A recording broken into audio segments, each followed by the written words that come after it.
여러분 안녕하십니까? 시체르 매거진 굿데이 첫 소식입니다. 네, 사랑의 교회와 갱신위원회 성도들 간의 내부 분쟁이 7년 만에 종결됐습니다. 서로에게 제기한 각종 소송들을 취하하고 사랑의 교회 회복과 세움을 위해 전심을 다해 협력하기로 한 건데요. 8가지 안으로 전격적인 합의를 이뤘습니다. 변현준 기자입니다. 지난 23일 갈등 7년 만에 전격적인 화해를 이룬 사랑의 교회와 갱신위원회 측. 양측은 각종 소송으로 얼룩진 내부 분쟁을 종식하며 사랑의 교회 회복을 위해 힘써 나가기로 합의했습니다. 양측의 화해는 소강석 예장합동 부총회장이 폐하 진행된 만남에서 8가지 조항의 합의각서에 서명함으로 이뤄졌습니다. 분쟁의 중심이었던 강남 예배당 사용과 갱신위 성도들에게 내려진 징계 해벌, 각종 소송 취하, 오정현 목사의 공식 사과 등이 합의각서의 주된 내용이었습니다. 합의각서가 발효될 시 갱신위 측은 2026년까지 강남 예배당 사용을 허가받고 교회로부터 받은 모든 징계가 해벌됩니다. 또 오정현 사랑의 교회 담임 목사의 공식 사과와 함께 양측이 서로에게 제기한 모든 법적 소송을 취하할 예정입니다. 오정현 사랑의 교회 담임 목사는 지난 25일 드려진 성탄 예배에서 7년 동안의 어려움을 하나님의 방법대로 종결해 주셨다면서 이제 하나된 마음으로 교회를 세워나가자고 당부했습니다. 지난 7년 동안 많은 어려움을 겪었지만 이제 기적같이 하나님께서 우리 다 화해하게 하시고 이해하게 하시고 또 우리가 상상할 수 없는 하나님의 방법을 주신 것을 감사합니다.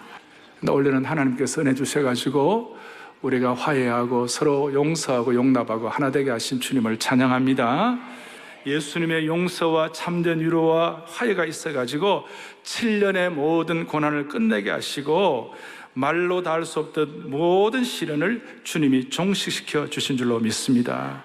사랑의 교회는 오는 2020년 1월 4일 당의 의결과 12일 공동의회를 거쳐 오는 15일 해당 합의문을 발효할 예정이라고 밝혔습니다. 하나님의 방법대로 7년 동안의 갈등을 종결해가고 있는 사랑의 교회. 초갈등 사회를 맞이한 현 시대에 한국교회가 주님 안에서 하나 되는 본보기를 보여야 할 때입니다. 시채널 뉴스 변현준입니다.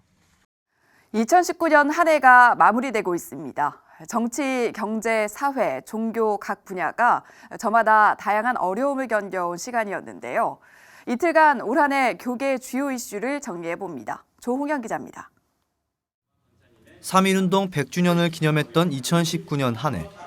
한국교회는 이를 기념하기 위해 각종 사업과 행사를 진행했습니다. 교단별로 3.1절 기념 행사와 학술 대회를 열기도 하고 교파를 초월한 한국교회 기념 예배를 드려 교회의 하나됨과 민족을 향한 소명의식을 고취시키기도 했습니다. 이제 우리는 100년 전 이 땅의 해방과 복음을 위해 뜨겁게 기도했던 신앙의 선조들을 기억하고 본받아야 합니다. 육신이 아닌 생명의 성령의 법을 쫓아 선함일에 힘쓰고 영적으로 추운 겨울이 오더라도 환란이 덮치지 않도록 깨어 기도하는 한국교회와 성도들이 되어야 합니다. 특별히 일본인 오야마 레이지 목사가 제암교회를 방문하면서 일본의 과거사를 사죄하고 화해와 용서의 시간을 갖기도 했습니다. 3.1独立運動からも100年ですし、それから治安教会の野球事件からも100年で、私はこの時にもう一度この謝罪のために参りました。謝罪するということはですね、一回謝罪すれば済む問題ではありません。本当に心に傷を持っている人が最後の一人までそれを持っている人がいる限り謝罪をし続けなきゃならない。 한국교회는 지난 4월에 판문점 선언 1주년을 맞아 DMZ 전 구간을 인간띠로 잇는 민간 행사에 참여하기도 했습니다. 한반도를 비롯한 온 세상의 평화를 향한 소망과 의지를 내비쳤지만 2019년을 마무리해가면서 급격히 경색되고 있는 남북 관계. 한반도 평화를 위한 한국교회의 적극적 역할이 많이 필요한 상황입니다. 우리의 사명은 평화를 만드는 겁니다. 특별히 지구상 마지막 분단 국가인 이 한반도의 평화를 만드는 일에 우리 성도들이 기도해 주시고 또 행동으로 동참해 주시고 그래서 한반도의 평화를 앞당기는 일에 헌신해 주시기를 간절히 부탁합니다. 한국교회 청년층 가나안 성도가 급격히 증가해 우려가 됐습니다. 6년 전과 비교해 20대 가나안 성도 청년들이 42% 증가한 것입니다. 교회를 이탈하는 시기가 30대 미만이 74%나 되고 교회에 다시 나가겠다는 재출석 의사도 과거보다도 더 줄었습니다. 교단마다 전체 교세가 감소한 이유도 있지만 다음 세대의 감소, 교회의 부도덕, 개인주의적 성향이 원인으로 꼽혔습니다. 기존의 교회에 대한 불만 때문에 그런 것이라면 교회가 갱신하고 회복이 되면 돌아갈 가능성이 더 높아지는 것인데 교회라는 틀 자체를 불편해한다면 사실은 돌아갈 가능성이 더 낮아지기 때문에 문제가 되는 것이죠. 그렇다면 우리가 보다 근본적으로 고민해야 되는 부분은 교회란 과연 무엇인가? 또 우리가 성경에서 초대교회 모습들을 이렇게 발견하고 있지만 이것을 21세기 대한민국이라는 상황 속에서 어떻게 적용해야 될 것인가? 100년 전 신앙의 선조를 본받고 평화를 외치는 일에 노력을 기울인 한 해였지만 아직 해결해야 할 과제를 남겨놓은 2019년 한 해. 교세 감소와 흩어지는 성도들의 모습을 마주하고 있는 한국교회는 다시 모이고 하나 되는 일을 포기하지 말아야 한다는 제언이 이어지고 있습니다. C채널 뉴스 조홍현입니다.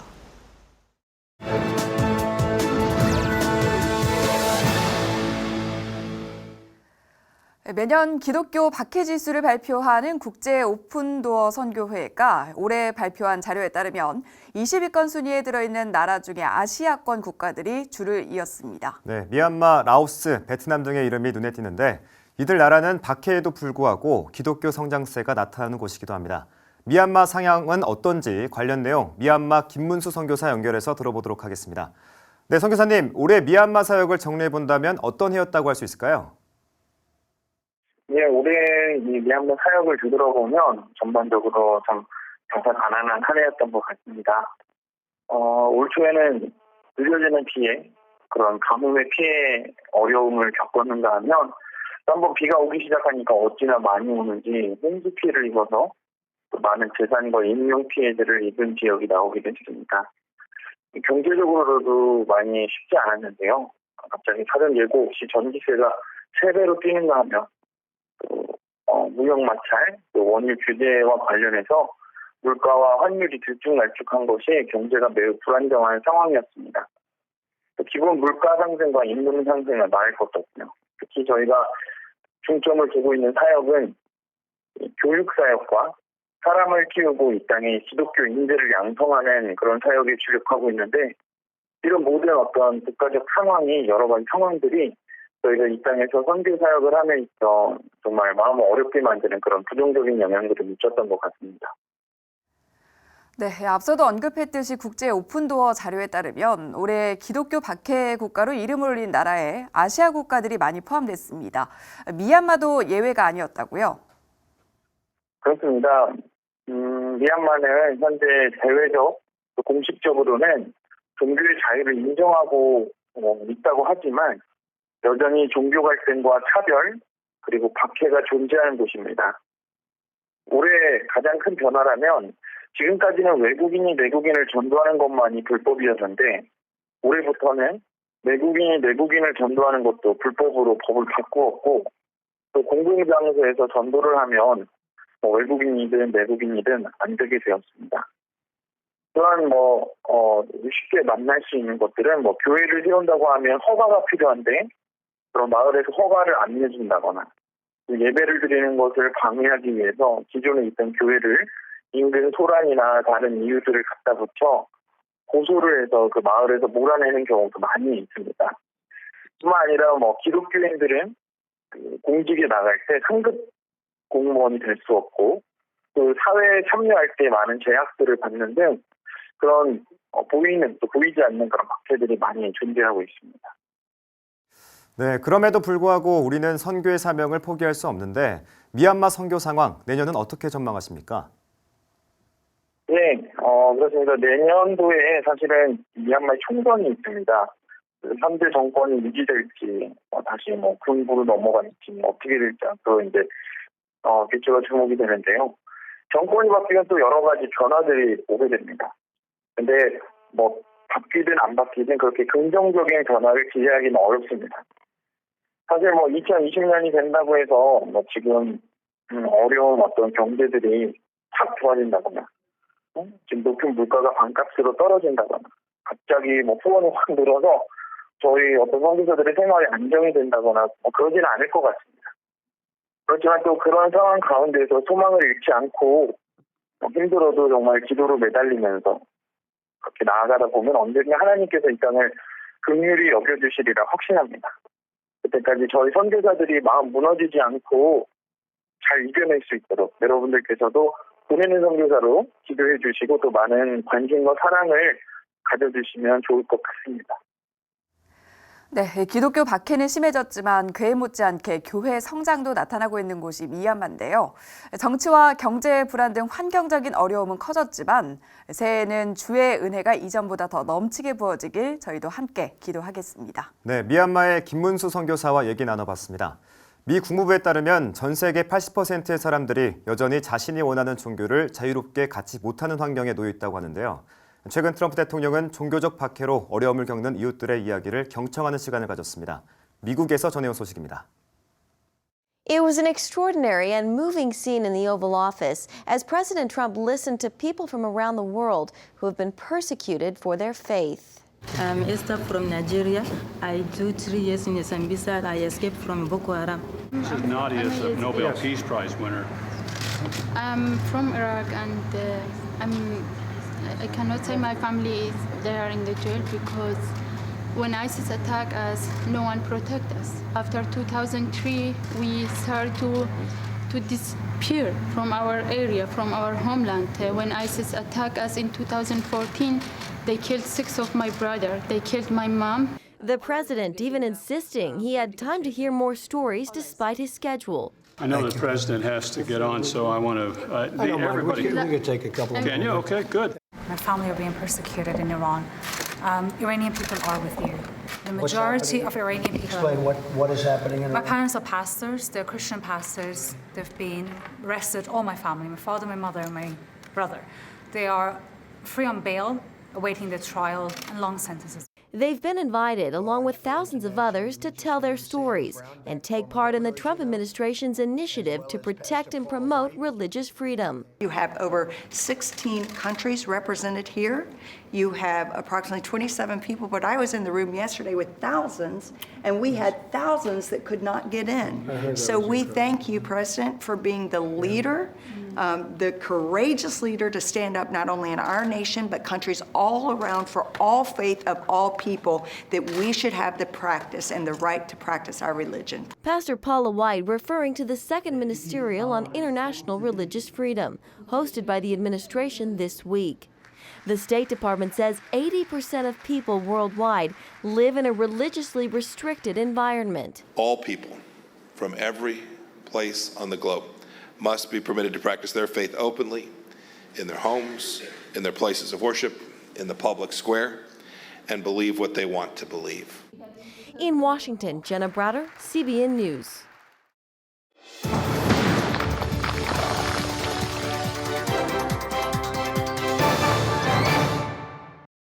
북한 관련 소식으로 함께합니다. 고려대학교 남성욱 교수 나오셨습니다. 교수님 어서 오세요. 안녕하십니까 교수님. 성탄절 잘 보내셨나요? 네, 잘 지냈습니다. 네, 오늘은 북한의 성탄절 선물 얘기부터 좀 나눠볼까 하는데 북한의 성탄절 선물 얘기로 한반도 긴장 상태가 많이 고조됐었는데 일단 한시름 났다는 평가도 이어지고 있습니다. 그런데 노동당 전원회의가 계속 이어져서 긴장 상태가 유지되고 있다라는 평가도 있는데 어떻게 보시나요? 네, 12월 초에 북한에서 크리스마스 기프트라고 그래서 성탄절 선물 얘기를 했습니다. 물론 이제 군사적 도발을 예고하는 거죠.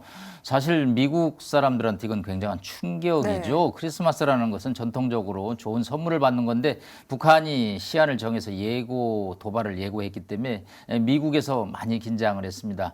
다만 이제 크리스마스는 아무 도발 없이 이제 지나갔고요. 네. 저는 주말에 토요일, 일요일 날 북한 평양을 주시했습니다. 네. 노동당 5차 전원회의가 열렸습니다. 보통 그동안에 하루 열렸는데 네. 이틀 동안 열렸습니다. 거의 1000여 명의 북한 사람들이 참여를 했는데요. 여기서 이제 국가의 전략적주의를 강화하기 위한 국방력 강화라는 표현을 썼습니다. 네. 이게 뭘까 이제 저희가 아주 주목하고 있죠. 일단은 북한이 핵과 미사일의 어떤 군사적 도발을 지난 4월에 유예하겠다, 안 하겠다. 네. 그게 이제 모라토리엄 선언을 했는데 이것을 아마 좀 허물지 않겠냐, 즉 약속을 지키지 않겠다라는 뜻으로 해석할 수가 있습니다. 네. 이제 이틀 있으면 새해인데 우리는 북한 전문가들은 1월 1일 아침에 항상 긴장을 네. 합니다. 김정은 위원장이 평양에서 신년사라는 걸 읽는데 그것이 이제 북한이 앞으로 어떻게 나갈지를 이제 밝히는 거죠. 네. 이때 이제 대미 대남 정책을 좀 구체화할 것으로 보기 때문에 여전히 긴장을 지금 늦출 수가 없는 상황입니다. 네, 이렇게 긴장을 늦출 수 없는 상황 가운데서 한중일 회담도 있었잖아요. 이런 부분들은 한반도 상황에 어떤 영향을 줬을까요? 예, 12월 23일 날 청두입니다. 중국 내륙에서 네. 이제 한중일 회담이 열렸습니다. 지난 2008년부터 한중일 3국이 좀 더 긴밀한 대화를 하기 위해서 돌아가면서 이제 회의를 했는데 네. 일단 문재인 대통령이 이제 베이징에서 시진핑 주석을 만나고 청두에서는 이제 리커창 총리, 아베 총리하고 회담을 가졌습니다. 일단 뭐 중국 입장에서는 북한과의 대화를 강조했고요. 뭐 우리 정부도 비슷한 네. 논조를 보였습니다. 아베 총리하고는 앞으로 한일 간의 관계 개선을 위해서 노력을 했고요. 뭐 동북아 3국이 모여서 한반도의 평화와 안정을 위해 노력하는 것은 매우 긍정적이고 북한도 이런 한중일 3국 정상회의에 신경을 쓰지 않을 수 없죠. 그래서 아마 크리스마스 기프트라는 크리스마스 선물에 대해서 좀 더 신중하게 대처를 하고 도발 없이 지나간 것으로 네. 추정이 됩니다. 네, 이런 외교적 정세 가운데 북한이 테이블로 나오지 않은 이유를 살펴보면 하노이 회담 같은 상황을 두 번 다시 만들지 않겠다라는 의지로 풀이할 수 있는데 북한 입장에서는 미국의 좀 정확한 시그널을 원하는 거 아닌가라고 풀이할 수 있을 것 같습니다. 어떻게 보시나요? 네, 지난 2월 달 하노이 회담에 기대가 컸죠. 김정은 위원장은 뭐 거의 3박 4일 동안 66시간의 기차 여행을 통해서 하노이에 도착을 했습니다. 본인들은 뭐 굉장히 기대를 하고 나왔던 네. 것 같아요. 그러나 영변 플러스 알파하고 제재 완화를 교환하는 합의안이 성사되지 못했습니다. 트럼프 대통령은 김정은 위원장에게 당신은 준비가 돼 있지 않다라고 얘기를 하고 탑승을 했습니다. 네. 결국은 회담이 결렬됐고 북한은 상당한 실망에 빠졌죠. 네. 그동안에 이제 뭐 판문점에서 트럼프와 김정은 위원장, 문재인 대통령의 깜짝 회동이 한 번 있었죠. 10월 초에 스톡홀름에서 북미 간의 실무회담이었습니다만은 어떤 결실을 맺지 못하고 지금 연말 시한에 도달하고 있습니다. 북한 입장에서는 이 비핵화와 제재 완화를 어떻게 이제 교환할지에 관해서 미국의 양보를 적극적으로 요구를 네. 하고 있습니다. 북한 입장대로 하자니 미국 입장에서는 비핵화가 완전하지 않다고 보고 있기 때문에 상대방이 또 한 발 물러서라는 입장을 하기 때문에 평행선을 달리고 있습니다. 이러한 평행선 속에서 이제 새해를 맞기 때문에 네. 북한 비핵화 문제는 여전히 새해도 뜨거운 감자로 떠오를 것으로 보입니다. 네, 그렇다면 미국 입장에서는 대화의 판을 완전히 깨지 않는 선에서 어떤 카드를 좀 북한에 제시해 볼 수가 있을까요? 네, 양측이 뭐 누구든지 예. 판을 먼저 깨는 사람이 쉽게 말해서 책임을 뒤집어 네. 쓰기 때문에 북한도 뭐 크리스마스 선물 뭐 연말 시한을 하지만 뭐 도발을 우선적으로 하겠다고 하지는 네. 않습니다. 대화를 유지하겠다고 하죠. 미국 역시 마찬가지입니다. 예, 뭐 폼페이오 장관, 스티브 비건이 이제 서울에 와서 회담을 할 때도 대화의 문이 열려 있고 내가 여기 있으니까 나와 대화를 하자는 네. 표현을 썼습니다. 그렇기 때문에 미국 입장에서는 이제 비핵화에 대해서 영변만 하면 안 된다는 거죠. 분강 강선 등 다른 주변 5개 지역에서도 비핵화 카드를 가져오면 북한이 원하는 제재 완화를 해주겠다라는 거죠. 네. 이 북한 입장에서는 이 영변만 하고 싶은 거고 미국 입장에서는 영변 플러스 알파를 하고 싶은 이 기본적인 사안에서 서로 이 접점을 찾지 못하기 때문에 네. 이렇게 지금 새해를 맞고 있습니다. 네, 미국의 카드, 북한의 카드 뭐 이런 말씀을 하셨는데 내년에 이제 미국 대선이 이제 예정되어 있잖아요. 미국 대선에 있어서 북한 문제 어떤 영향을 끼칠까요? 네, 2월에 아이오와주라고 미국의 중부에 있는 주입니다. 그 아이오와 코커스라고 해서 예비 이제 선거를 시작으로 해서 11월 첫째 주에 미국 대통령 선거까지 기나긴 이제 레이스, 즉 50개 주에 이제 선거인단을 뽑는 선거가 진행이 됩니다. 일단 뭐 초반에는 외교적인 업적이 미국 대선의 유권자들의 눈을 잡을 수가 있습니다.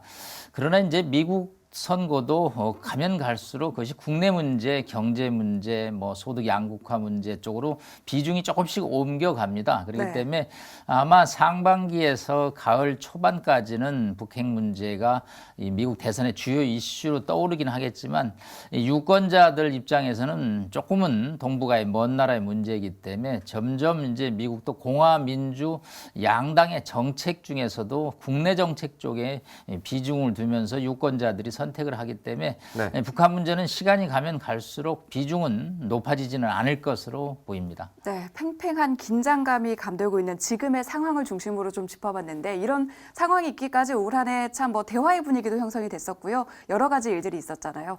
2019년 남북 문제 그리고 한반도 상황에 있어서 어떤 해였다고 좀 평가를 해볼 수가 있을까요? 예, 다사다난이라는 네. 표현을 쓰지 않을 수가 없습니다. 네. 다사 많은 일이 있었죠. 근데 또 많은 어려움이 네. 있습니다. 일단 2019년은 아주 기대가 높았습니다. 그런데 이 기대가 성과를 만들지는 못한 아쉬움의 한 해라고 봅니다. 사실 아까 말씀드린 대로 2월 하노이 회담에 뭐 기대가 높았죠. 사실 뭐 증권가에서는 뭐 하노이 회담에 합의문까지 나오고 또 우리 정부도 3월 1일 날 기념식이 하노이 회담의 타결 이후의 정세를 위한 각종 행사를 준비했습니다마는 성사되지 못함으로써 그 이후의 한반도 정세는 굉장히 어려움을 겪었고요. 또 6월 말에 오사카 정상회의가 끝나자마자 일본에서 대한 수출 금지 조치를 꺼냄으로써 한일 간의 관계가 또 최대한 악화됐고요. 연말 들어서는 이제 한일 관계 개선을 위한 노력이 있었습니다. 내년 상반기에 시진핑 주석이 뭐 방한할 것으로 예정됐는데 여전히 뭐 한한령의 해제라든가 한중 관계 개선을 위해서 아직은 갈 길이 멀고 있습니다.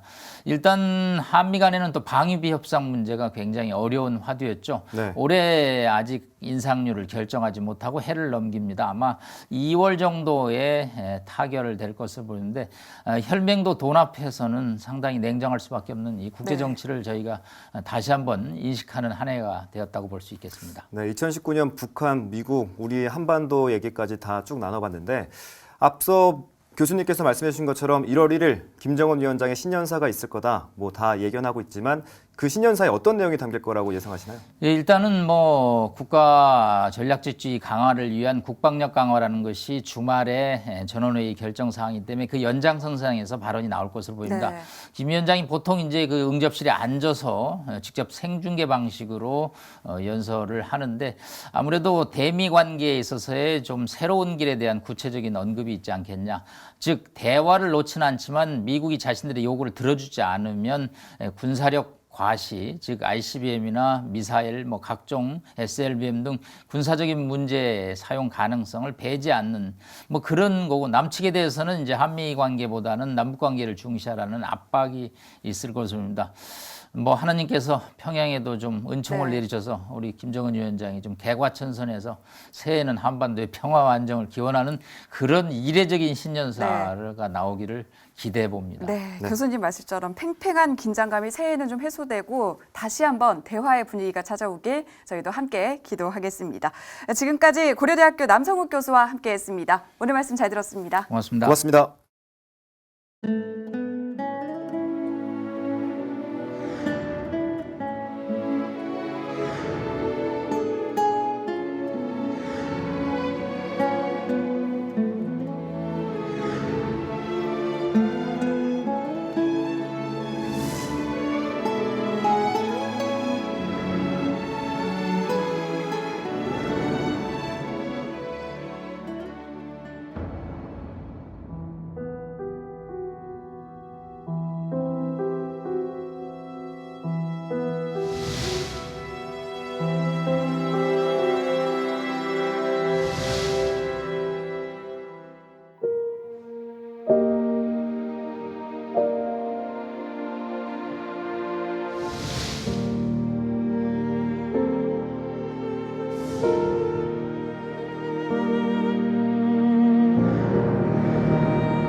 사랑의 교회와 갱신위원회 성도들 간의 내부 분쟁이 7년 만에 종결됐습니다. 길원평 교수가 경기도 성평등조례 개정을 촉구하며 경기도청 앞에서 텐트 농성을 이어가고 있습니다. 한국교회연합이 경찰이 정강훈 목사에게 구속영장을 신청한 것에 대해 입장문을 발표했습니다. 기독교 대한선결교회 청년연합 부흥캠프 등 새로운 출발의 의미를 담은 다양한 겨울 캠프가 오는 1월 1일부터 열립니다.